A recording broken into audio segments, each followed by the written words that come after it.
Well, as we think about the small church and as we relate to the context of the small church, probably one of the biggest mistakes that I see pastors, especially those going into ministry and those going into a new church, is they start to make changes without thinking through the culture of the community and the culture of the church.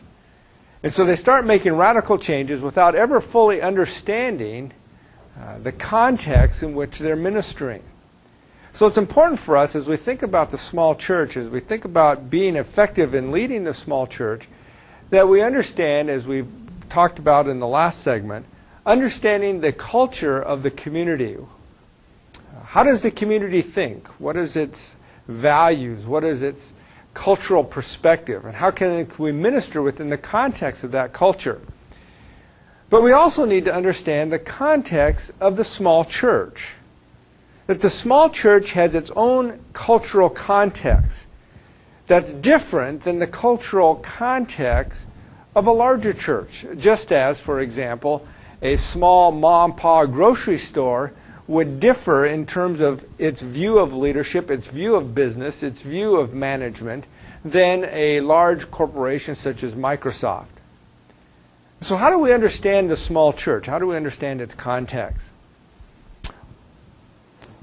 To understand that, let's go back a little bit in terms of understanding the history of the small church. Certainly from a biblical perspective, we see that in the establishment of the early church, not only were there the large church, for example, the church that was in Jerusalem that probably had over 5,000 that we know of, but we also find many references in the New Testament, for example, Romans chapter 16, verse 5, we also find in 1 Corinthians 16, verse 19, as well as Colossians chapter 4, verse 15, as well as other passages in the New Testament where we find reference to the church that was meeting in a specific home. Evidently, these were churches that were small in number and not having a place to meet. They would meet in individuals' homes, and they would be that would be their place of fellowship. So from the very outset of the establishment of the New Testament church, we find not only a larger context and a larger congregation, but we also find the role and the importance of the small church as well. Now, as we think about the small church, especially in the historical context of our own nation, we find that initially, as our nation was forming during the colonial period, that the small church, again, was central to the religious faith of the early colonies. As these colonies, as these individuals would come over to the United States, come over to America to begin to establish their freedom, that what was driving them oftentimes was the quest for religious freedom. And so they would come and they would establish these colonies not so much around an ethnic group, but rather upon a religious basis. We think, for example, of the Dutch Reformed and other, and the faith of the Pilgrims that came and established colonies centralized upon their religious faith. And as a result of that, these small groups of individuals would form into a small congregation that would be centering in the whole community and serve as the binding element for the whole community in the colonies. And so we see even today some of the influence of that as individuals coming from ethnic backgrounds who shared a common religious faith would come and they would immigrate into a specific area, and because of that, their religious background served to dominate, and it's true even today. We think of, for example, the Dutch Reform in Pennsylvania.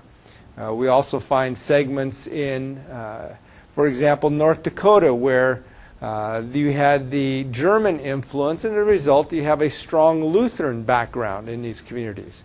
We see other areas that, for example, in eastern Montana, where there was areas and pockets of a significant Polish immigration, and as a result, there's a very strong Catholic influence still that remains today in these communities. And so in these communities, it still revolves around that local expression of faith. And so the small church then became central to the community. It became the focal point of the community. And that continued then on into the Western expansion. So after we had the establishment of the colonies and the centrality of the rural church, then we find that during the time of the Western expansion, that as the nation was growing into the West, there was a renewed sense of need for evangelism to the new frontier.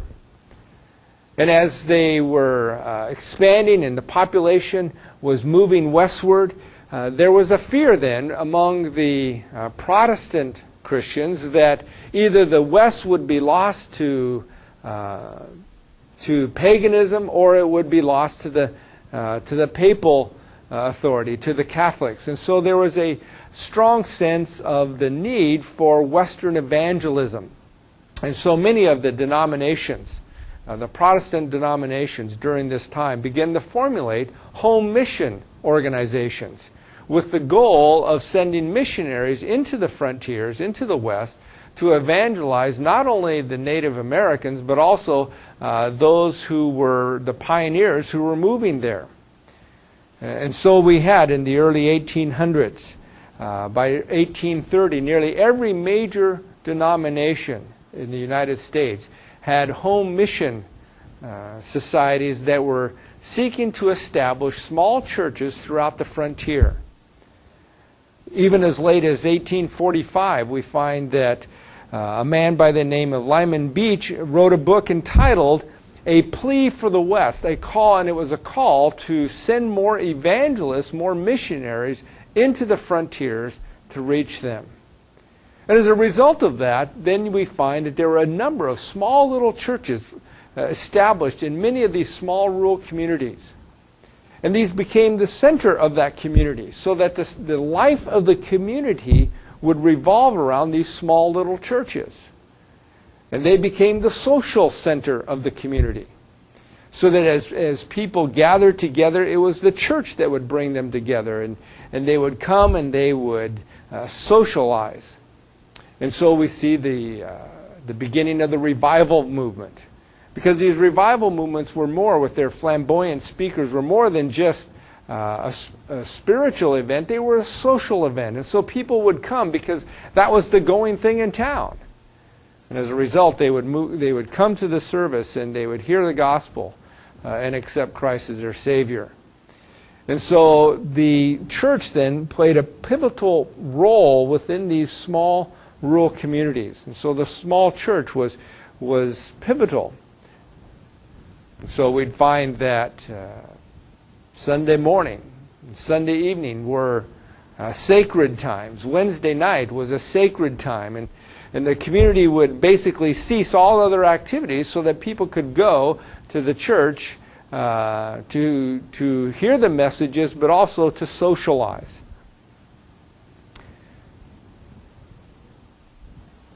But then, in the turn of the 19th century, we find the Industrial Revolution in the 20th century. And with the Industrial Revolution beginning to establish and take foothold, there was a significant change, not only in the economic base of our country, but also in the spiritual focus of our country.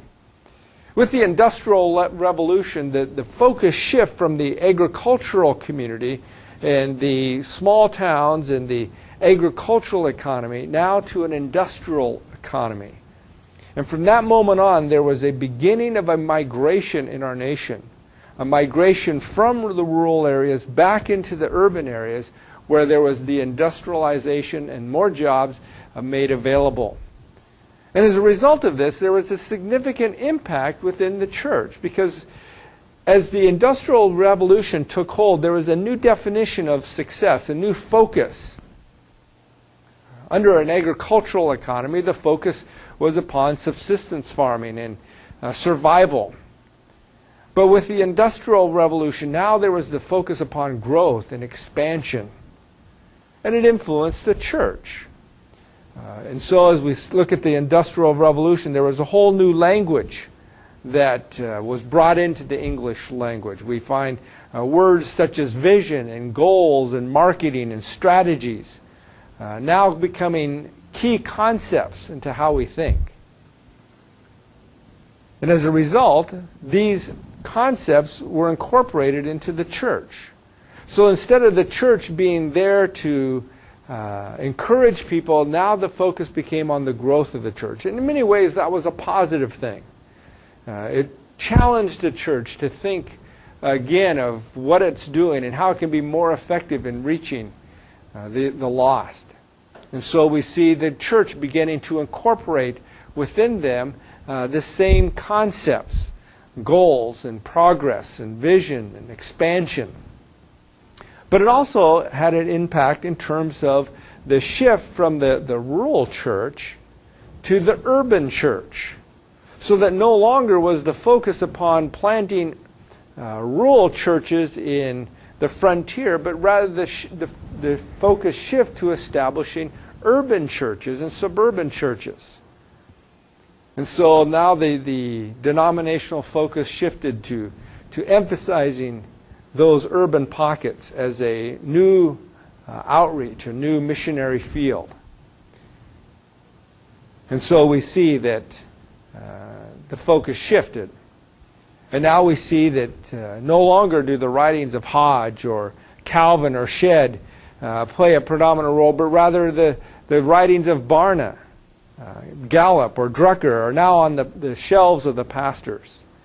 Because we start thinking about how can we expand the church, how can we establish more goals, how can we establish a vision for the community, and how can we expand the church.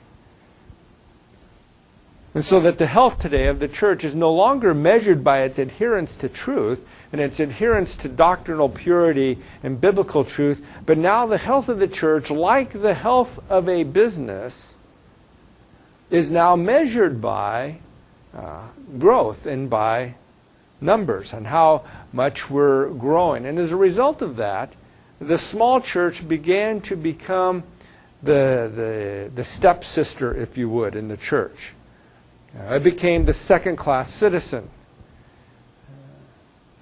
And so it began to shift from the focus of the urban setting to the rural setting.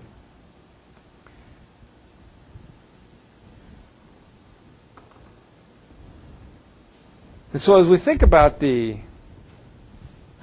effect it had in the rural areas, perhaps the greatest effect was the looking at the rural areas no longer as a mission field. And they began to get the mindset that the rural areas were already evangelized. Now we need to evangelize the ethnic groups in the urban areas. And so that became the focus. And as a result, there was a decrease in interest in establishing and maintaining the small church. And we see that even today. That it's becoming more and more difficult for the small church to attract full-time pastoral leadership. And we're going to talk more about that in terms of the dynamic and the effect that it has upon the small church. But it's no longer the small church. Now it's the large church, the mega church that has become the focus with its multiple staff. And so people oftentimes view the small church as either a place to start in ministry or a place to retire to in ministry, but not a place to live out one's whole ministry. But as we think about the period of the Industrial Revolution, it brought about really the degradation of the small church. It began to be looked down upon. But now what we're seeing in recent years is a renewed focus upon the small church, especially in rural areas, as we see the rural rebound. That beginning in the 1970s, up until 1970, the migration was out of the rural areas to the metro areas. But beginning in the 70s and continuing in the 80s with a little bit of a downturn in the 90s, but now we see it rebounding back, there is a renewal of going back into the rural areas. So the rural areas are growing. And rural areas are actually expanding in terms of the population base as people are fleeing the metro areas to go back into the rural area to the simplified life. And this has brought new opportunities for the small church. That not only has it brought new opportunities, but it also has brought a renewed focus upon the small church. That there's new opportunities for the small church to expand its ministry, to reach new people with the gospel of Christ. And as a result of that, there's more and more interest today in terms of how can we be effective in the context of the small church. And so once again, the small church is beginning to come back onto the radar blip, if you would, of the denominations and associations. They're recognizing that this has a pivotal role in terms of how we're going to reach the next generation with the gospel of Christ.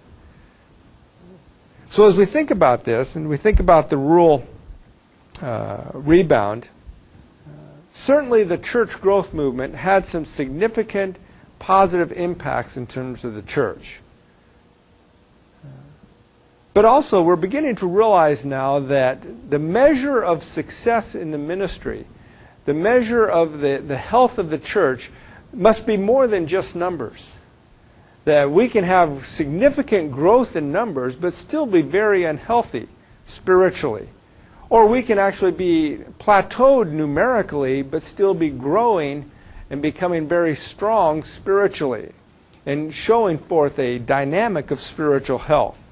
And so we're having to rethink in terms of what is success in ministry, what is a healthy church.